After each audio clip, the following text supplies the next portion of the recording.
Kikuchihara convenes the staff responsible for each series at Nissan Stadium to share details about the upcoming multimedia crossover project called Elimination Chamber Festival. This project will culminate in an anime special titled Border World Coliseum, with the aim of drawing out Altair. Recognizing that simply weakening Altair in the storyline won't suffice, Kikuchihara underscores the importance of making their respective characters stronger than Altair while still resonating with their audience. As the project is officially unveiled and spin-off productions commence, the creators initially grapple with collaboration challenges, stemming from differing worldviews and opinions.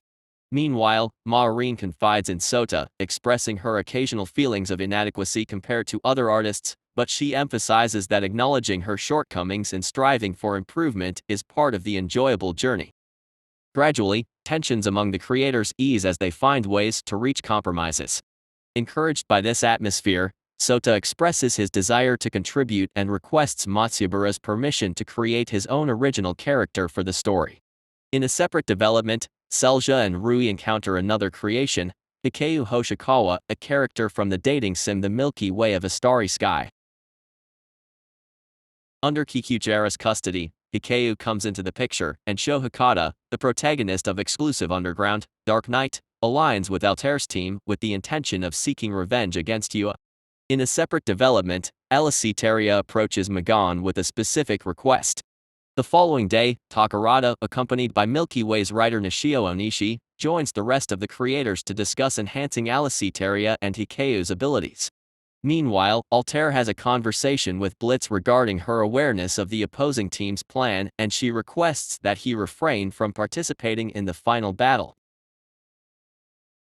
With preparations nearly complete, the creators and creations head to a hot springs inn for some rest before the Elimination Chamber Festival.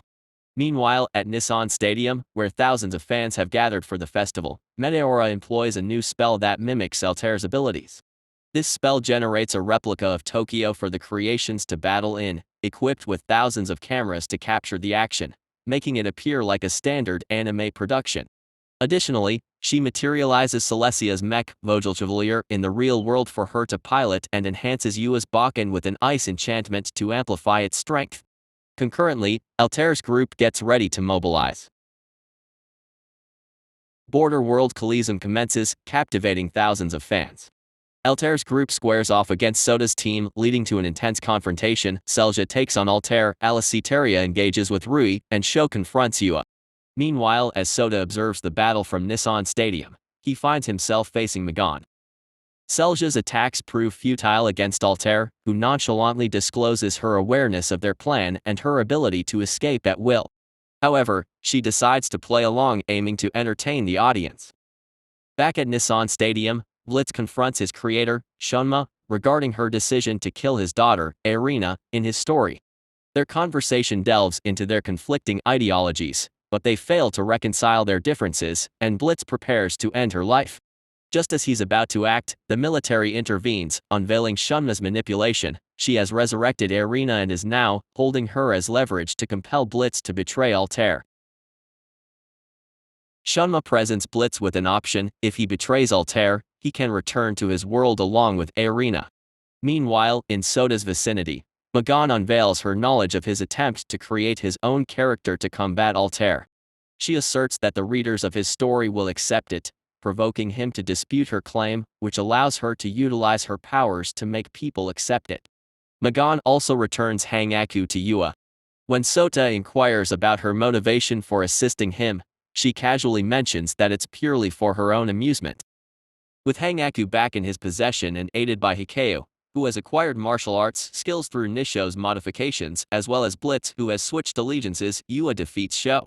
However, Sho remains resolute in seeking revenge against Yua for the deaths of his sister and friend.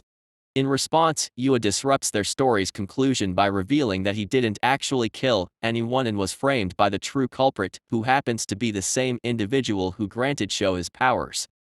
Selesia casts a spell that temporarily severs Altair from her powers. Rui and Alesia, having realized that Altair is responsible for Mamika's death, launch an assault on her, but their advance is interrupted by Karen, piloting a corrupted version of Chevalier. Selesia finds herself unable to engage in combat with Karen, who has grown weary of fighting and now plans to harness the power of the creators to rescue their world. Concurrently, Alicetaria confronts Altair and is confronted with the shocking revelation that Altair was indeed the one responsible for Mamika's death. Altair's taunts provoke Alicetaria, prompting her to charge forward and successfully impale Altair with her lance.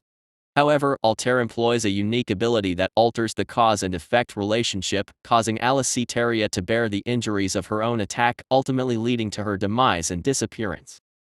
Meanwhile, Rui holds Karen at bay while Selesia grapples with her reluctance to confront him. Yua, Hikayu, Blitz, and Sho, who Yua persuades to join their cause, attempt to support Rui but find themselves intercepted by Altair. It's only when both Hikayu and Rui reprimand Selesia and Karen for failing in their roles as the protagonists of their story that Selesia finally makes up her mind.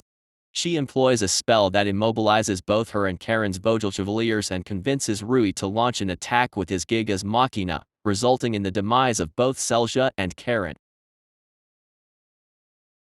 After Selesia's death, Rui's Gigas Machina loses power while Altair merely chuckles. Hikayu, furious about this, charges at Altair, who promptly strips her of her abilities. This revelation prompts Meteora to understand that Altair has garnered the audience's approval, breaking the constraints on her powers. In response, the creators unleash their secret weapon, Sirius, who possesses the same abilities as Altair, based on Setsuna's final design. Recognizing their inability to defeat Altair, the creators instruct Sirius to absorb Altair into herself. Altair appears vanquished, causing everyone to breathe a sigh of relief, but the respite is short-lived as Sirius impales Yua with multiple swords. It's then revealed that Altair has taken control of Sirius due to her lack of personality. She proceeds to effortlessly defeat Sho, leaving only Blitz to confront her as the real world crumbles. In a desperate move, Souta suggests that the creators use his creation. Meteora attempts to manifest Sota's vision of the real world, thanks to McGinn's ability to gain audience acceptance, and succeeds. The creations find themselves at a train station where they encounter Setsuna, much to Altair's astonishment. Altair realizes that the Setsuna in front of her is a creation based on her, yet possessing all her memories and feelings. Setsuna apologizes to Altair, believing herself to be responsible for everything since she created her as an outlet for her pain. However, Altair tells her that her desiring to destroy the real world is something she decided for herself. Setsuna then convinces Altair to stop and the two reconcile. However, Setsuna concludes that, since the real her is already dead, she should not exist in the real world anymore and attempts to replicate her real self-suicide, throwing herself in front of a train. Altair tries to save her and, because the audience wants her to, she succeeds. She then proceeds to create an entire world where she and Setsuna could be together for the rest of eternity. Realizing that Souta is her creator, Setsuna tells Altair that she originally created her to show her to him.